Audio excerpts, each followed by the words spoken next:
disbursement-nya itu. Nah, dan macam-macam lah. Kemudian kalau financial statement itu intinya kaitannya dua, apakah overstatement atau understatement. Ya kan, kalau kecurangan laporan keuangan kan dilihat dari output dari teman-teman menginput jurnal umum dan lain sebagainya kan adalah untuk menghasilkan laporan keuangan, ya kan. Yang mana kalau laporan keuangan itu disusun tujuannya apa?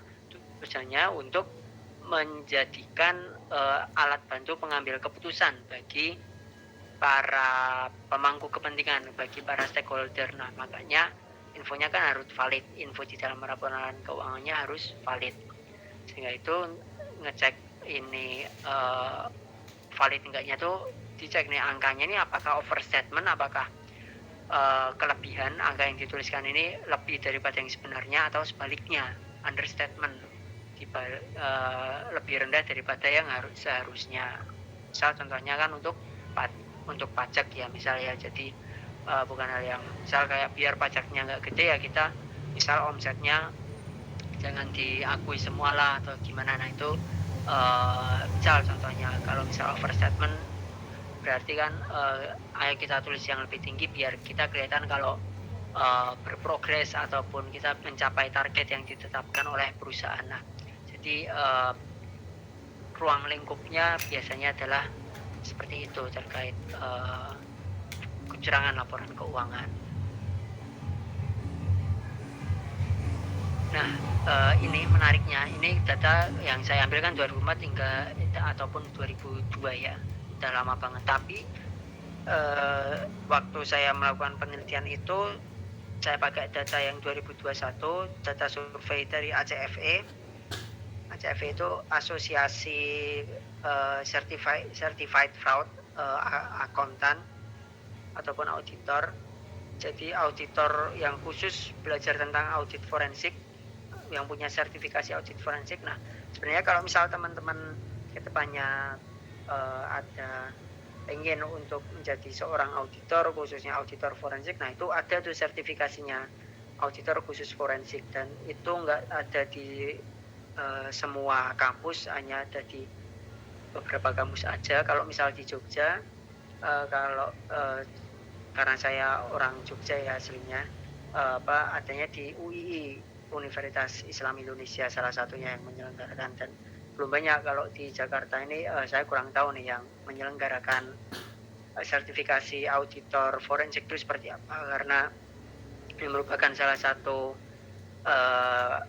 profesi yang langka, dan karena resikonya cukup gede ya berkaitan dengan forensik.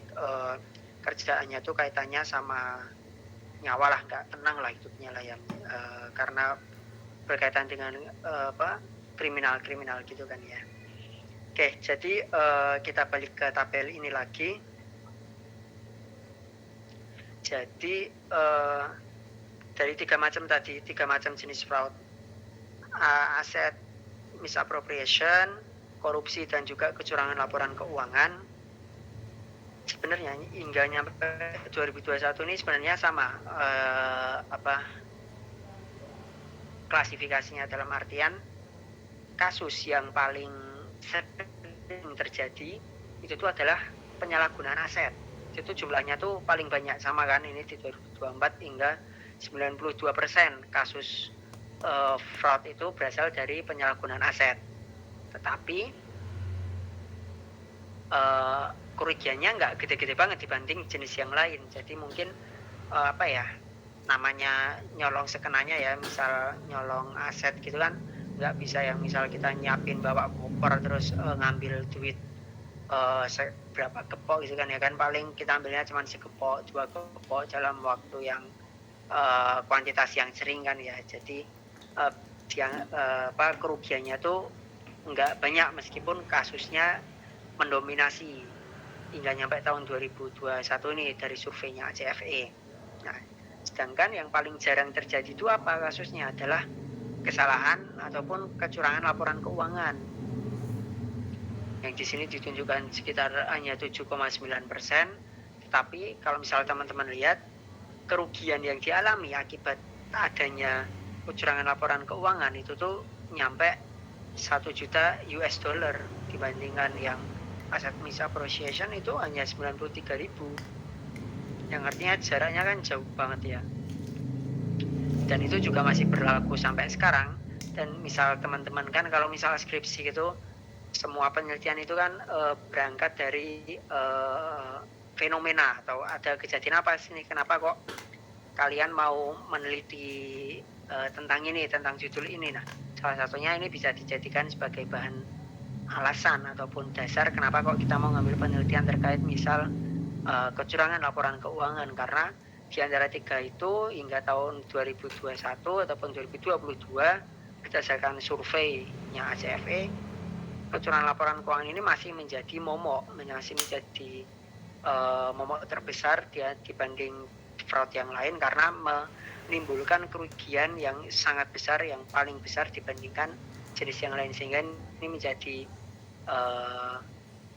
menjadi alarm, menjadi suatu hal yang harus kita konsentrasikan untuk memberantas ataupun meminimalisir terjadinya audit ataupun meminimalisir terjadinya kecurangan laporan keuangan ini. Nah, itu adalah sebuah contoh